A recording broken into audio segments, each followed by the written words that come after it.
點好餐啦！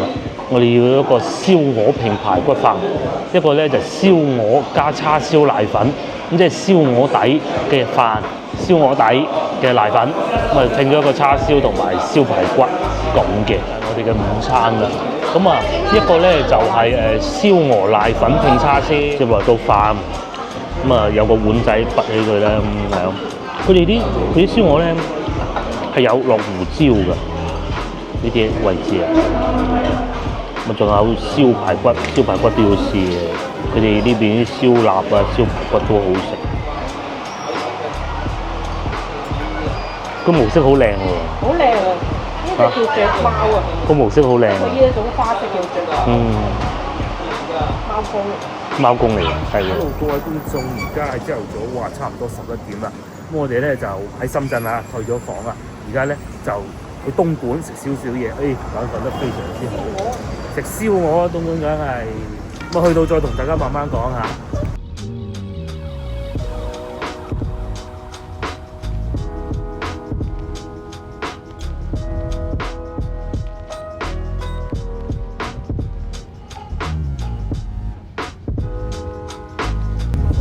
呢度先至係開始收費。呢個世界工廠啊，真係，咁鬼多貨車嚟㗎。係啦。進入東莞啦。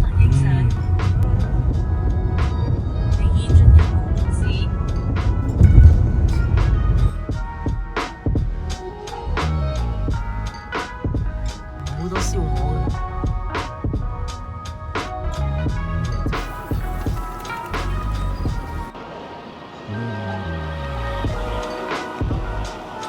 各位觀眾，終於嚟到呢個係大嶺山鎮嚇，東莞大嶺山鎮。咁我哋食個燒鵝先。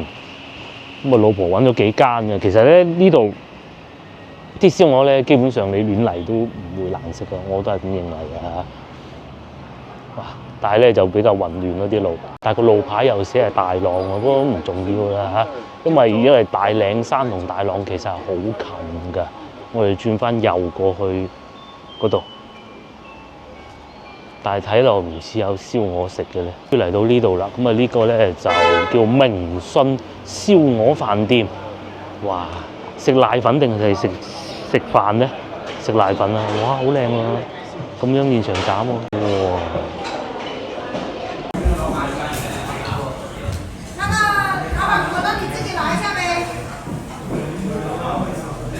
點好餐啦！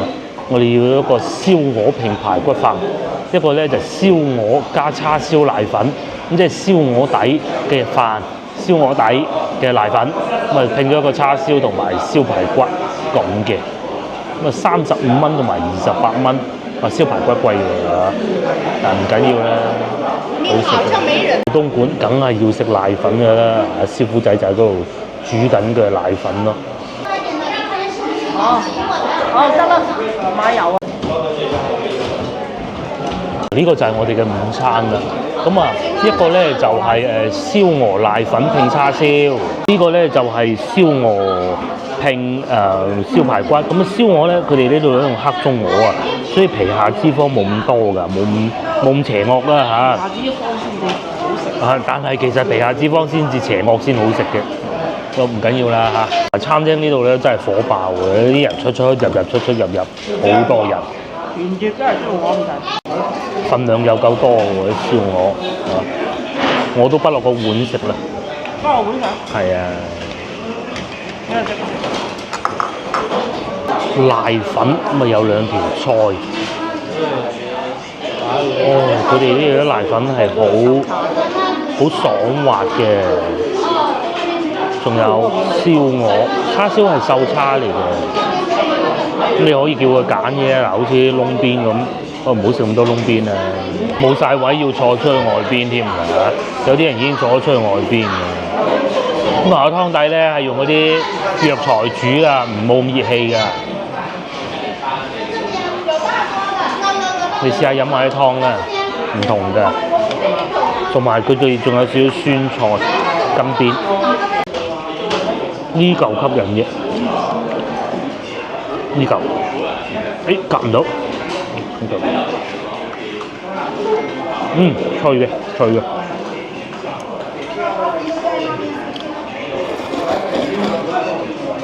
食到講唔到嘢喎。佢呢個燒鵝係啲五香粉味好獨特嘅，佢係灑埋上邊有少少好似黑燒咁嘅。雖然佢啲燒鵝唔算邪惡啊，但係咧食起身都唔係好韌、好老啊、好柴嗰種感覺咯。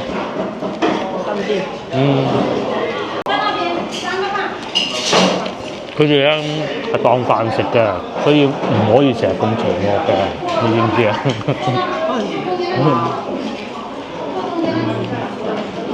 今朝一早揸車過嚟就係食呢個。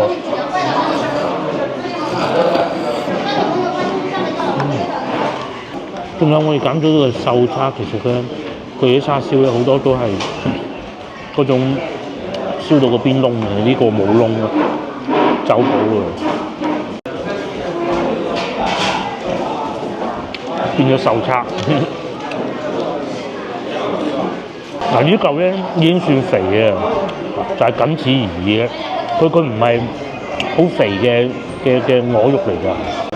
有湯浸過之後咧，佢唔似之前，因為每家都唔同啦。有啲咧個皮係好薄好硬嘅，佢呢個唔會啊，即係有啲咬口咁嘅。呢嚿有啲肥，好食。骨都有味。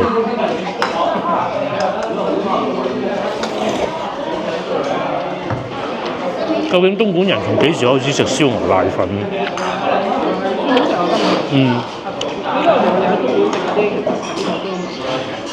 佢之前食過幾次都唔係好滿意，太瘦，即係太柴嘅。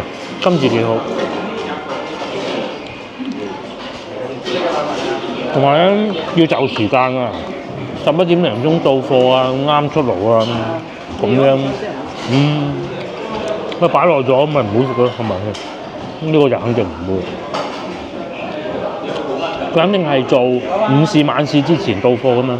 食完啦，接落嚟到飯，咁啊有個碗仔拔起佢啦，咁樣。佢哋啲燒鵝咧係有落胡椒㗎，呢啲位置啊。咁仲有燒排骨，燒排骨都要試嘅。佢哋呢邊啲燒臘啊、燒排骨都好食。好脆嘅皮，好脆啊！係個燒排骨個皮脆。唔係燒鵝。燒鵝，我先試下燒排骨先啊！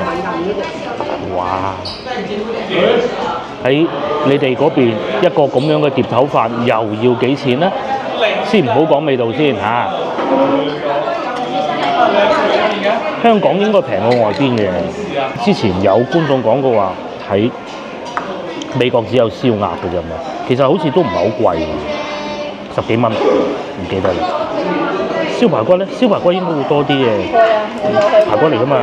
不過燒排骨我食過，嗰嚿骨大啲，呢個肉多啲。上邊呢度咧就甜口嘅，有麥芽糖啊嘛。咁然之後啲肉都係好香口嘅，有少少肥呢個。先頭老闆娘忙啊嘛，咁咪叫佢肥叉好啲啊。不過都唔好做咁肥啊。燒排骨好，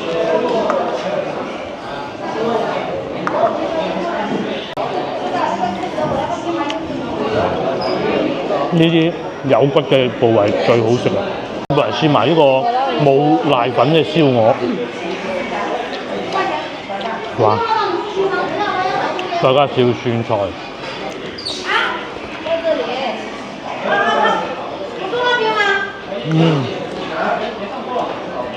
佢酸菜整得好好啊，唔好鹹啊，係。早餐冇食少呢個。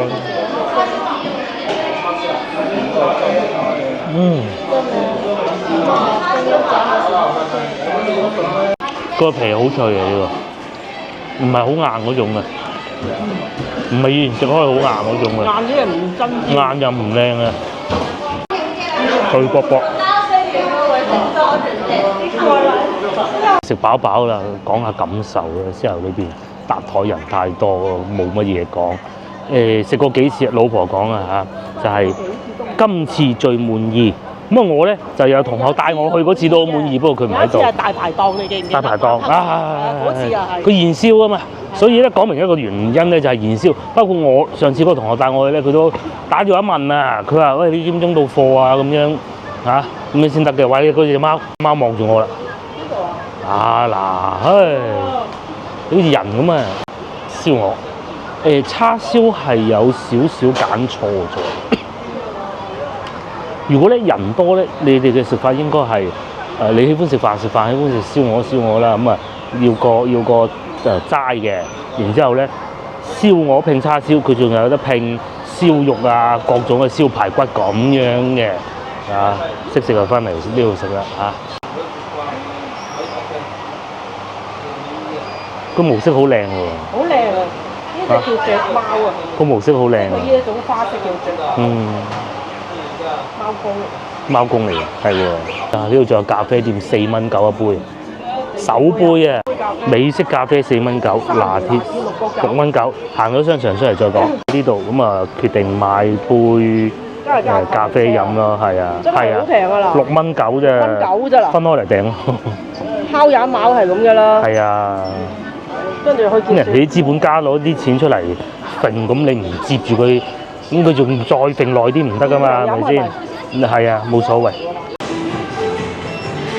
有優惠咪試下咯，其實佢都係想你咁嘅啫嘛，佢就係想你咁。本來你唔飲嘅，係啊，你行過你又飲。行路先唔飲㗎，佢就係有個廣告喺度，咁平，佢個目的就係咁嘅啫嘛。係咪先？咁咪中咗個計啦！喺佢角度嚟講，我哋就攞咗我哋着數咯。有冇下次？下次先算啦。同大家講下呢度附近咩環境啊？我有2個最要好嘅同學咧，佢都係姓葉㗎嚇，都喺呢度附近生活長大嘅。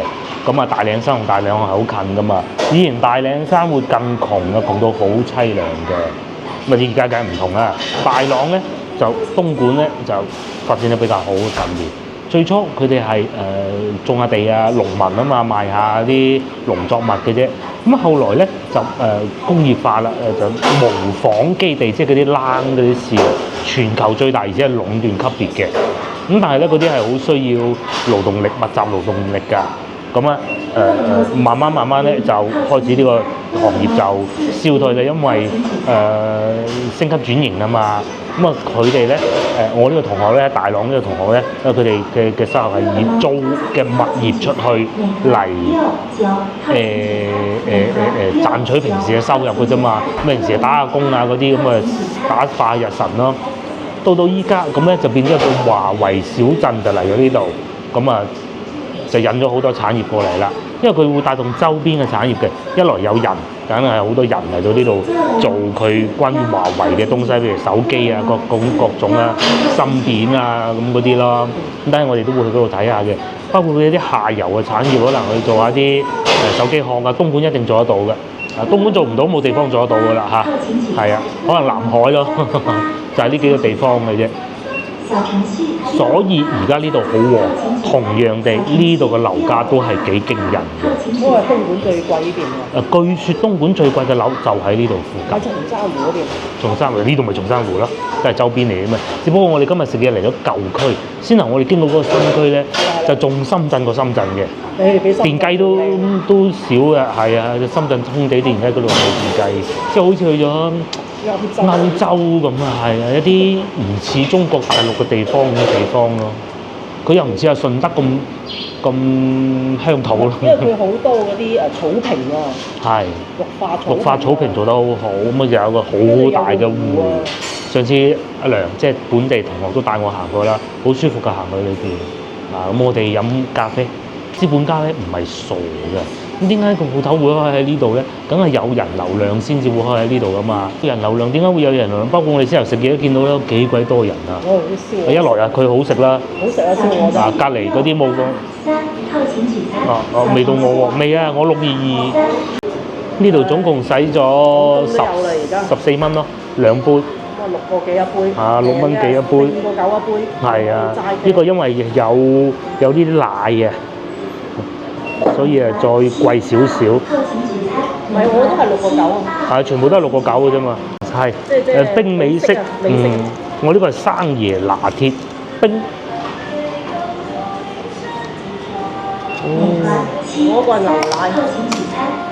同埋仲有件事情啊，大家可能唔係好知嘅，東莞人咧啊好中意飲咖啡。嗱，我估嘅咋，會唔會當時好多台灣人嚟呢度創業啊、開廠啊咁啊？以前最多喺東莞開廠啊，香港啊，台灣都好多㗎。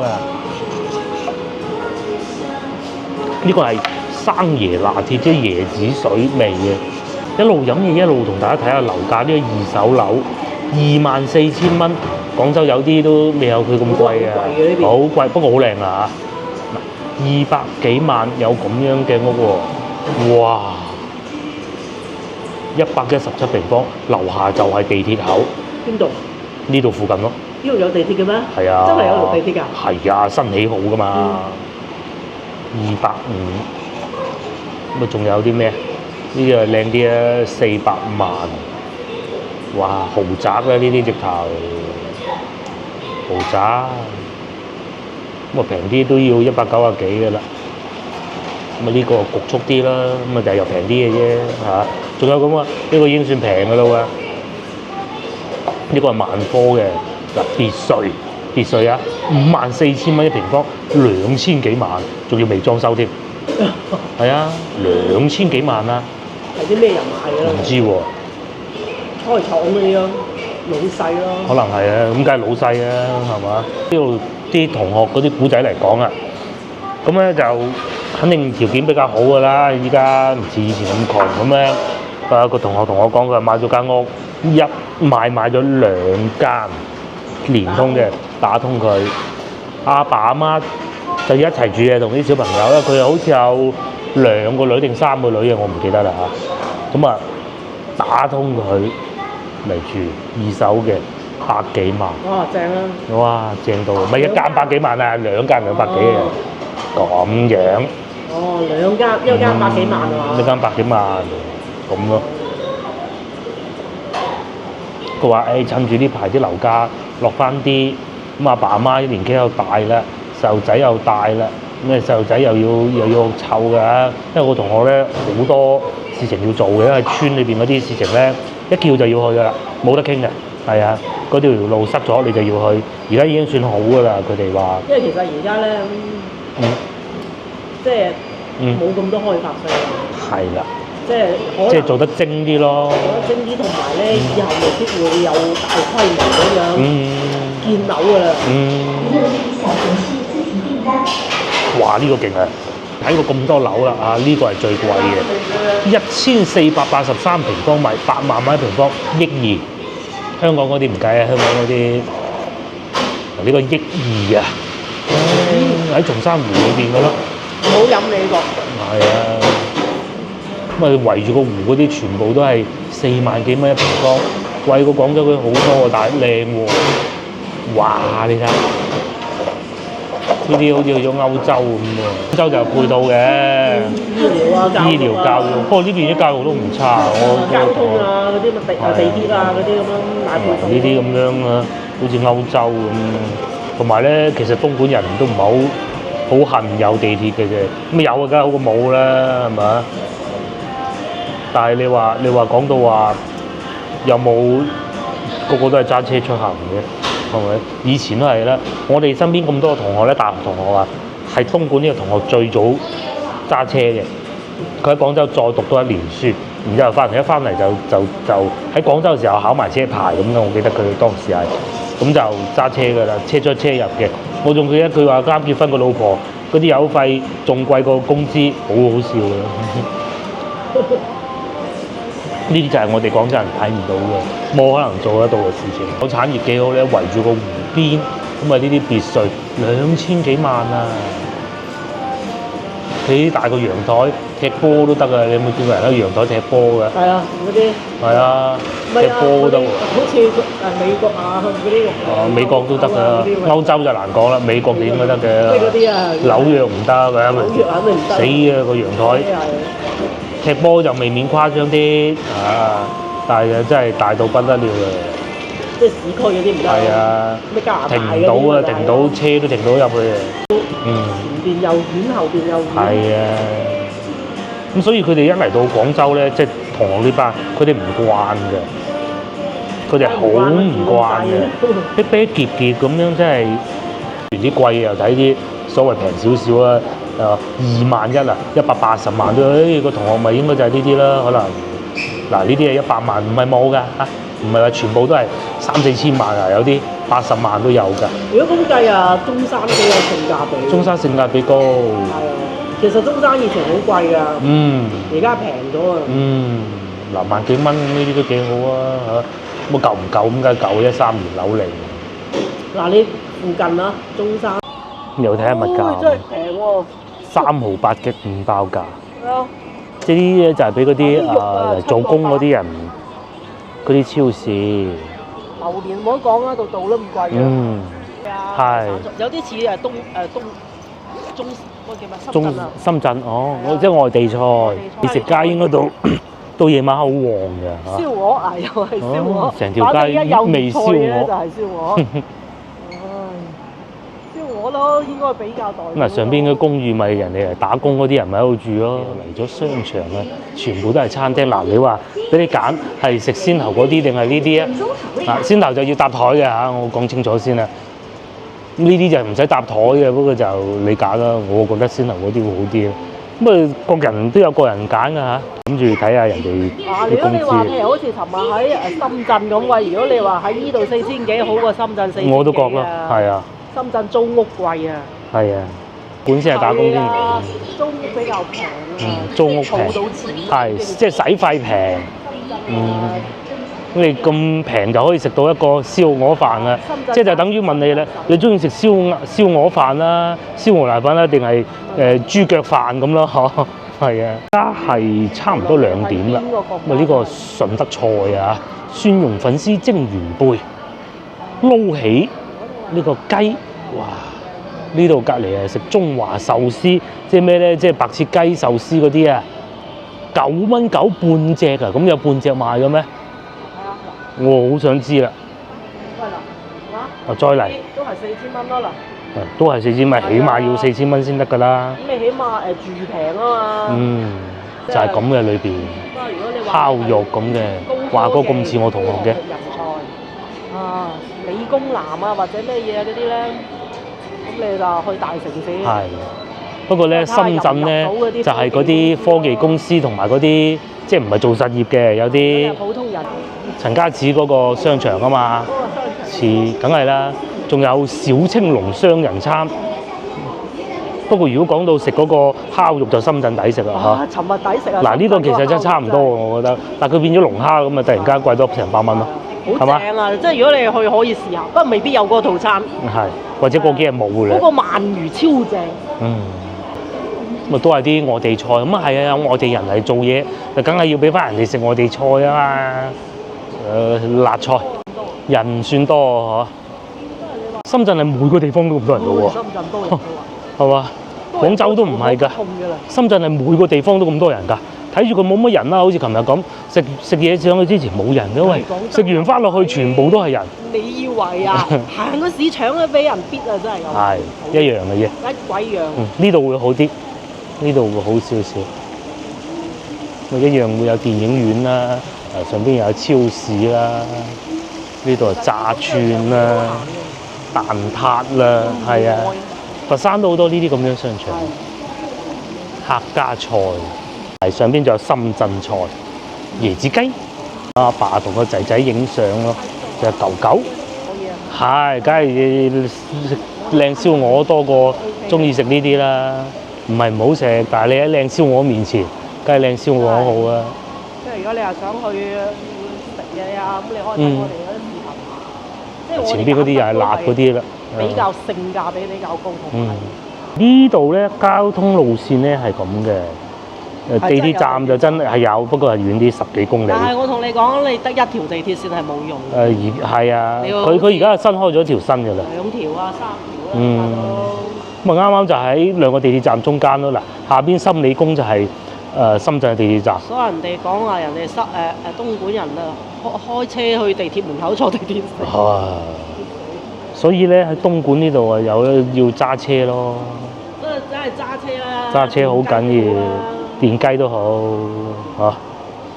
嗱，下邊呢個係深圳地鐵啦，同佢深圳地鐵時間差唔多呢度。係咪嗱？合水口係咪先？16.7，跟住上邊呢個咧，咪16點幾，全部都係。停車又平，你不如整部車幾萬蚊嘅新車咧。係啊，揸新車啊！哦，呢度下午茶餐陝西麵呢啲不必啦。係啊，連鎖都有呢個。係啊，呢啲你去到邊度都有㗎啦。係嗰啲西北菜嚟。咁啊隔離啊，我哋琴晚住嗰個酒店樓下咪又有呢個咯。係啊，啊酒店樓下又有。係啊。嗱，商場咧就簡單睇過啦，咁啊感覺上冇先頭嗰條村咁多人啊嚇。陳家祠就冇得比㗎咯。係。其實係陳家祠自己。係，冇錯。鋪頭都關門喎，呢個係好似係剪頭髮嘅。最多人喺香港。最多人香港。香港同深圳都係啊，邊度都咁多人。深圳都唔係度度多，你好似近北面嗰啲關外咧，佢哋叫。呢邊係出去外邊路㗎啦。但係就好舒服嘅商場咯。但係咧，如果天氣熱嗰陣咧，天氣熱就慘啦。係啦。如果你話除咗天氣熱以外咧，呢一種戶外型嘅商場，我啊好中意。話嗱你睇茉莉花奶茶9蚊啊，點鬥啊咩啊？公司嚇5000幾蚊喎。嗰啲係有技術㗎。有技術，我學徒都3100到3400啦，教埋你嘢喎。5000蚊到6000蚊係整蛋糕㗎啦。營業員都有3600到4500喎。都係3、4千，經理又唔知有8千。到嚟邊啊？周圍揸車兜下遊下車喎，因為有少少雨啊。呢度就係真係有錢佬區域啦。未入到核心㗎。未入到核心。爭好遠。呢一個區域啊，松山湖啊，東莞啊最有錢，但係佢唔係東莞嘅市區。但係東莞佢一個鎮一個鎮㗎嘛，佢冇分有錢區。市區。人唔係好多，3號別墅區啦。右邊咪別墅咯，成日講話幾千萬啊，成億嗰啲啊嘛。就有錢人住㗎啦，即係成個東莞啊，後邊全部都係別墅區啊。就係最貴樓價就好似係話就係松山湖呢度㗎啦。前面路段限速30。即係類似呢啲咯，呢啲唔係別墅啦，佢有別墅啊。即係屬於一種係低密度嘅區域啊，低密度住宅區域。前面經過學校，請減速。得2條公交線嘅啫呢度，公交站都冇人嘅，冇人。個個都係開車㗎啦。喺呢度做巴士司機就爽啦。普林斯頓幼兒園，係咯，普林斯頓幼兒園。普林斯頓喺邊咧？即係全部都係嗰啲咧，應該係啲比較貴族幼兒園啊嘛。係啦，全部都係別墅區啦。歡迎回家咁啦，佢裏邊全部都係咁噶，嗰啲嗰個區域就係。係咯。喺個森林裏。即係你同你意義入邊嘅，即係你嗰個印象啊，東莞印象啊，就係啱先嗰支燒鵝瀨粉啊，食燒鵝嗰啲地方，你係會覺得嗰度係東莞。其實呢度又係東莞嚟㗎。呢度又係東莞。係啊，好似住喺高爾夫球場入邊咁。係啊。佢中間係個湖嚟嘅，入邊係。其實我哋右邊係個湖。係啊，松山湖啊嘛。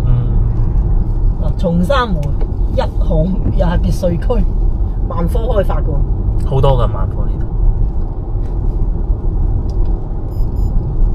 行下又見到有啲地方停車，同埋有樓咁咯。係啊，萬科呢度又係。不過人啊真係冇乜。人就唔多啦。冇咩人氣啊真。咁啊，城中村啊夠有人氣啦，食燒鵝又正，20-30蚊。停到歪晒。停車都冇得停，你睇下呢度公交站都停滿車。保持直行。全部都係。一個樓盤。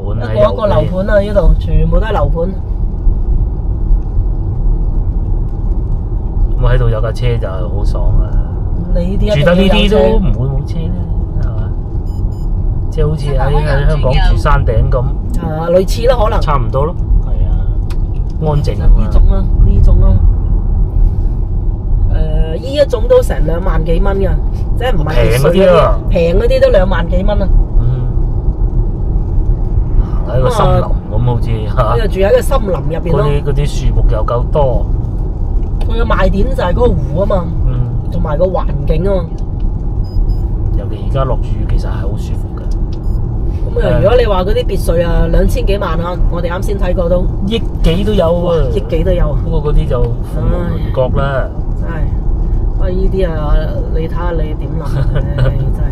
億幾買呢度又唔知啊。我話億幾啦，2000幾萬都，除非你大把錢啊嘛要。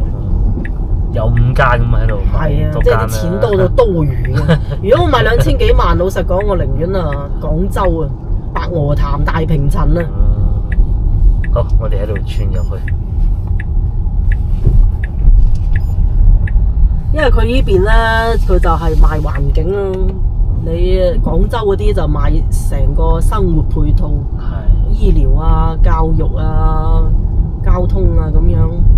生活啊，便利啊，各種。上次啊，我個同學啊，佢嗰個舅仔定咩啊，就喺度啊擺架房車喺個湖邊，咁然之後咧就飲茶咁啊，嗰啲生活好到啊！呢啲係廠區啦，呢啲。唔知喎。呢啲似係工廠區啦，我唔係要家長。學校啊，即係可能啲技術學院啊，嗰啲大專院校啊。係啊，松山湖中心小學啊。我哋又去到另外一個區域，都係叫松山湖區域嘅，佢好大嘅。聽講呢度係有個旅遊景點。係咪碧桂園？又有碧桂園咁得意咩？即係咪類似廣州嗰啲祈福新村咁啊嘛？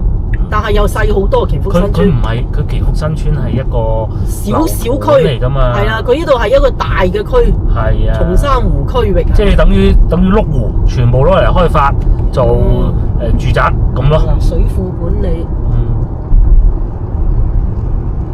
即係佢啊，屬於深圳入邊啊，唔係東莞入邊咧比較靚嘅地方啊。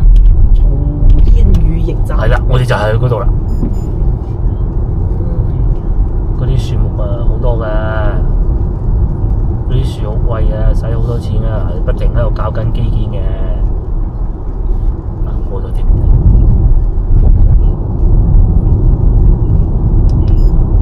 就係嗰度就松山湖別墅啊，風景區啊。仲有啊。就中間呢度有個湖啊嘛。好大喎，其實佢呢度。好大。大過麓湖啊。大好多倍。係啊，係一個區啊。我諗多埋個白雲山都差唔多㗎。差唔多係等於一個可能越秀區咁上下啦。有㗎，好大。但係佢就係入邊就有啲別墅啊，同埋嗰啲樓盤啊，咁低密度嘅。但係呢種低密度區域嘅咧，就係生活配套啊會少啲㗎啦，肯定。即係你普通人咧未必住得到啊嘛。即係你嚟打工嗰啲啊咁樣，咁你就配套會少咗。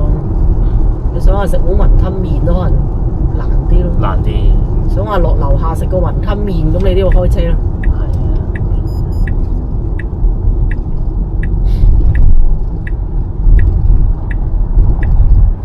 嗱好啦，咁啊，我哋繼續後邊嘅行程啦嚇。而家咧，我揸10分鐘車，係呢度叫大學路，就去嗰個睇下個小火車。我入唔到去㗎，我哋係離遠望一望，好冇？既然揸車嚟到啦，好安靜啊嚇！松山湖呢度。即係有啲係好似係話係深圳嗰啲咧，賺到錢啊，咁又可能喺深圳又置唔到啦，置唔到業啊，咁啊過嚟呢度咯，2萬幾蚊。係。即係咁嚟咗再有錢咪買別墅咯，不如喺買得別墅嗰啲都喺深圳買得㗎啦。有道理。起碼個環境有咁靚先啦。即係佢呢種係同你顛覆咗你對東莞嘅印象。顛覆晒以前啊烏煙瘴氣㗎嘛。咪叫烏煙瘴氣世界工廠。咪就係烏煙瘴氣咯，仲唔係烏煙瘴氣？即係好多人咁咯，有啲似啱先食燒鵝嗰度咁咯。點知啊？依家就唔同咧，嗱你睇先。你講嗰種烏煙瘴氣啊，冇咗啦嗰啲。嗰啲冇咗。嗰啲會所啊嗰啲。嗱係嘛 A B C 區係啊，A B C 區啊，嗰個標誌就係華為啊，成依度附近成忽地都係華為啊。係啊，咁啊又有個即係屬於比較大嘅科技企業啊。你有啲高薪人才嚟到，咁梗係要消費噶嘛，係嘛？咁咯。呢度就學校啦，松山湖學校啊。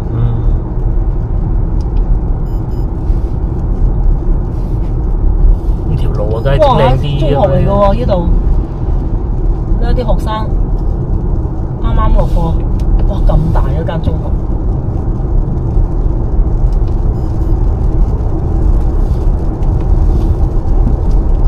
路超靚。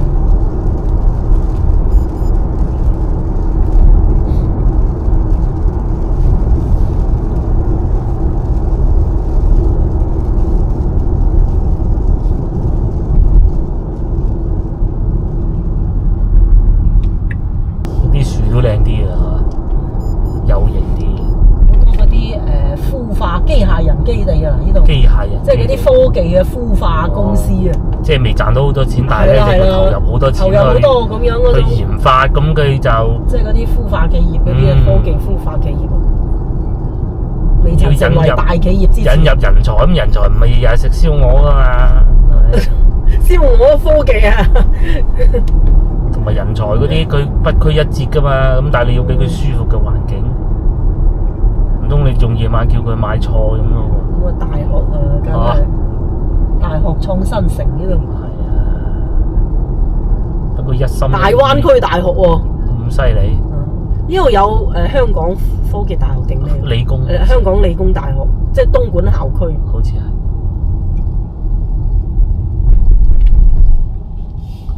廣州先至係科技大學嘅。廣州大學啊多到。香港城市大學啊。散裂中子咩實驗室我睇見。咪就係香港城市大學咯。你睇見香港城市大學，即係嗰個路牌啊。係啊。我見到咩中子實驗室啊。哦。哎喲。即係好多都係啲科技企業。係啊。中子實驗室啊。嗱咁啊，左邊就係華為嗰個咩歐洲小鎮啦。好啦，左邊咯，唔入得去㗎。我哋而家就去睇下小火車嘅啫。有啲咁靚嘅地方啊！係啊。嗱，你睇就係呢邊有啲咁靚嘅地方嘅東莞，佢係個湖嚟嘅喎，唔係河嚟嘅喎。唔係河啊。人工湖啊？唔知人唔人工啊？呢個真係唔知，應該天然嘅，人工話唔到咁大嘅。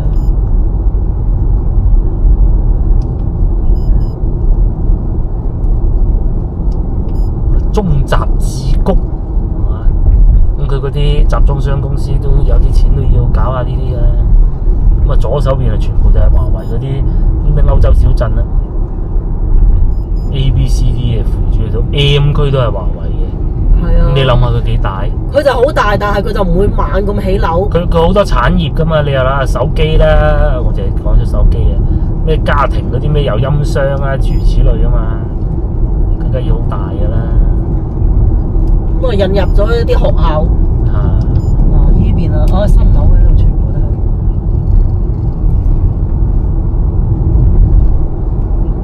南區又要有好多社區、學校、餐廳。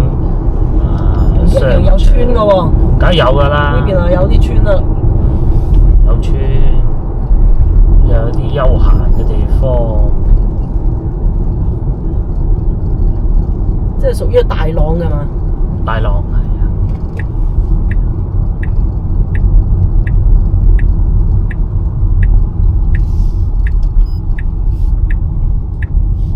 一路喺度兜。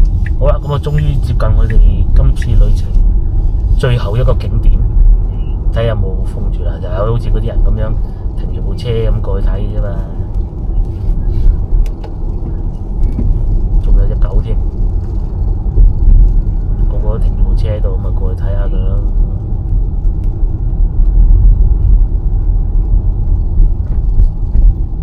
嚟到呢度啦，咁啊見到嗰個小火車經過咯，唔知點樣先預約得到，之前就預約唔到入去嘅。依家應該都唔得啦。行啦，攞嗰個攞遮，係啊，攞咗遮啦。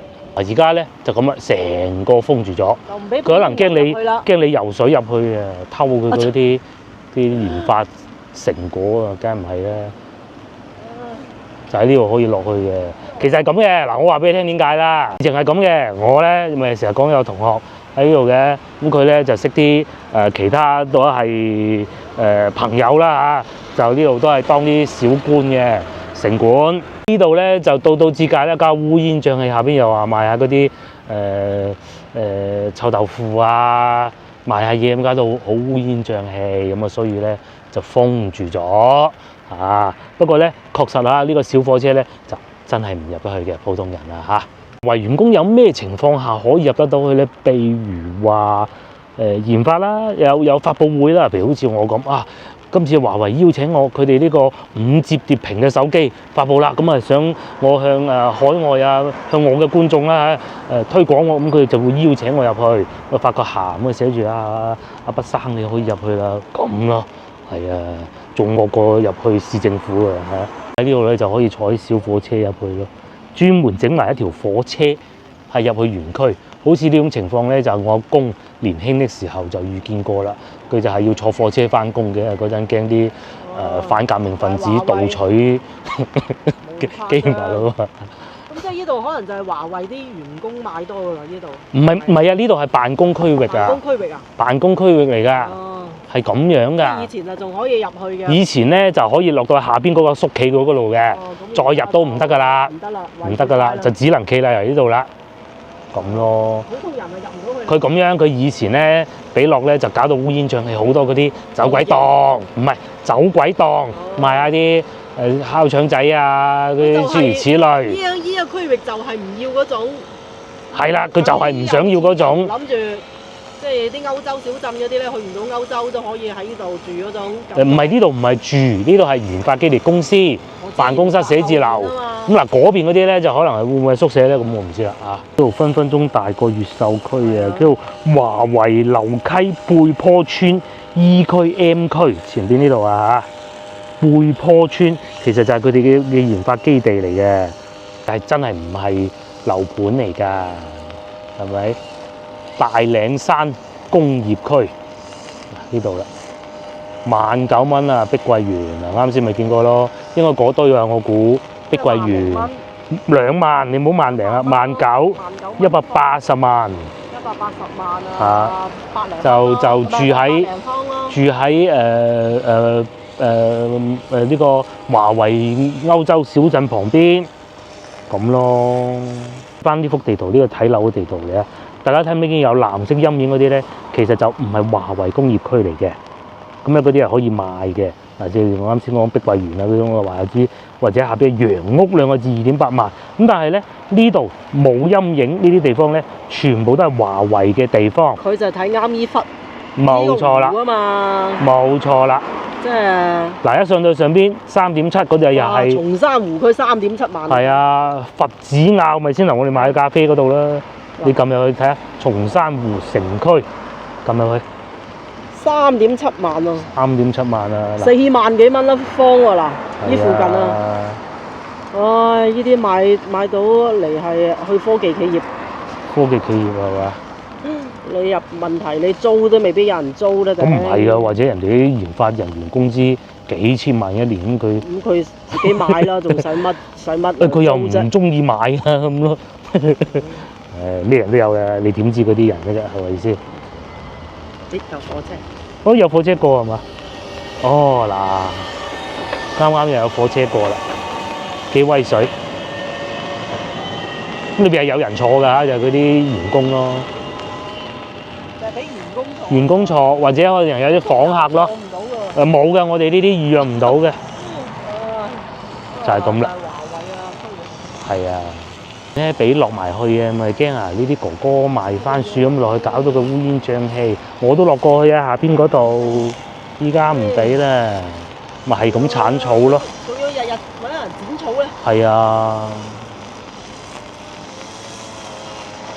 咁係好係幾靚嘅。嗱咁好啦，事情係咁嘅，因為咧我哋出發之前咧都有觀眾提醒過我哋會打颱風啊，咁啊真係好好彩啊嚇！啲颱風咧應該而家就差唔多嚟到嗰啲雨水，今日星期五嚟嘅，我哋都係時候要翻去噶啦，因為太晏都不是太好嘅。員工咁啊冇所謂啊。華為員工梗係冇所謂啦，梗係啦。咁啊，等於其實你可以想象到，就好似以前嗰啲鋼材廠咁，裏邊係一個小社區啊嘛，係啊。以前咩譬如綁社區咁樣，咁類似嗰種咯。係啊，普通人唔會嘅，又或者幫佢做啲周邊產業啊，提供一啲譬如話你係屏幕嘅生產商咁樣，你梗係喺度附近買翻佢黐翻近嗰啲人㗎啦，係嘛？咁咯。係咪先？或者嗰啲做屏幕供應俾佢嘅嗰啲供應商，咁啊下邊嘅高管咪喺翻附近咯，係咪先？可能以前都喺度翻工嘅啫嘛，係嘛？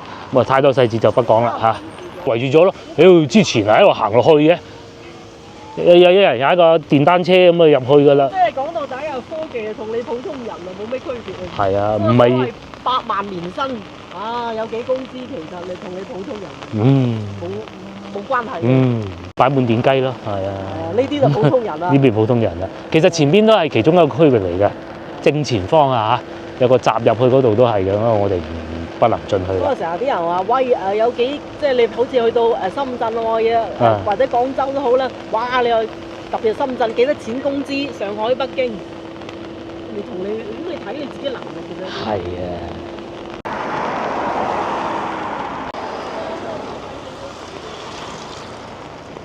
雨啊越落越大啦，咁啊翻屋企啦都要啊，都加埋塞車2個鐘頭要翻到去，行啦。我哋離開東莞啦，咁即係如果你話好似香港咁樣，你話過嚟買樓啊各種，即係呢一個區域啊，其實啊不如係中山嘅。性價比高啲，即係除非你係華為嘅員工啊，咁樣就冇所謂。或者要同佢做生意。係啦，咁如果唔係你就，雖然佢呢度比較靚，但係個配套比較低，即係賣風景同埋賣嗰個華為嗰個生活區概念咯。即係如果你喺度打工啊，或者喺呢度嘅科技人才啊，咁啊梗係最好啦。如果唔係，譬如好似香港嘅觀眾啊咁樣，少之又少。唉，少之又少啊！啱先都見到有啲人嚟睇香港車，最主要配套比較低啊。因為如果你係話退休啊、生活啊咁樣，盡量揀翻一啲生活比較豐富嘅地方。你好似中山咁樣，咁啊又有車翻去，咁啊性價比又高，幾千蚊一方。咁樓下就雲吞麵啊，粵菜啊，乜都有啦，燒烤啊，各種市場啊，醫院啊咁。如果你話住到呢啲區域啊，雖然話貴啦，但係就點都係生活配套少，即係除非你唔想俾人打攪咯。